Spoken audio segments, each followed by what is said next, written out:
যদি জাস্ট বাংলাদেশের একজন ক্রিকেটার হিসাবে প্রতিদ্বন্দ্বিতা করতো, আমার মনে হয় শুধু আমি না, বাংলাদেশের যে 18 কোটি ক্রিকেট প্রেমী মানুষ রয়েছে, 18 কোটি বাদ দিলাম, ধরেন এখান থেকে 5 কোটি বাদ, ক্রিকেট ভক্ত আসে না, ক্রিকেট বোঝে না, অ্যাটলিস্ট 13 কোটি মানুষ হতো। তো এই 13 কোটি মানুষের সে জনসমর্থন, ভালোবাসা, দোয়া সব কিছু পাইতো।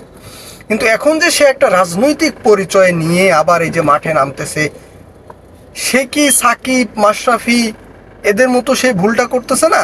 আপনাদের কি মনে হয়? তো সাকিব আর মাশরাফি যেই পথ ধরে তাদের নিজেদের ক্যারিয়ারটা এভাবে নষ্ট করেছে, তামিম ইকবাল কি সেই পথে হাঁটতেছে না? তামিম ইকবালও তো তার ভবিষ্যৎটা এভাবে নষ্ট করতেছে। আমরাও একটা সময় চেয়েছিলাম যে মাশরাফি বিন মুর্তজা পাপন সাহেবের এগেনস্টে নির্বাচন করবে এবং সে বিসিবি সভাপতি হবে। আবার একটা সময় চাইলাম যে না, তামিম ইকবালও বিসিবিতে আসবে, একটা সভাপতি পদ, বা সেও ক্রিকেটটাকে অন করবে।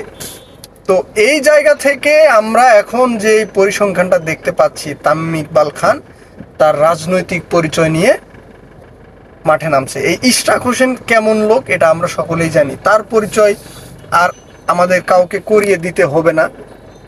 এই ইশরাক হোসেন একটা সময় খুব জনপ্রিয়তা ছিল, কিন্তু সেও ওই যে মানুষের বিপক্ষে যাওয়ার কারণে তার যে পরিচিতি সেটাও কিন্তু নষ্ট হয়ে গেছে। তো তামিম ইকবাল খানের ক্ষেত্রেও আমার মনে হয় সেইটাই হয়ে দাঁড়াবে।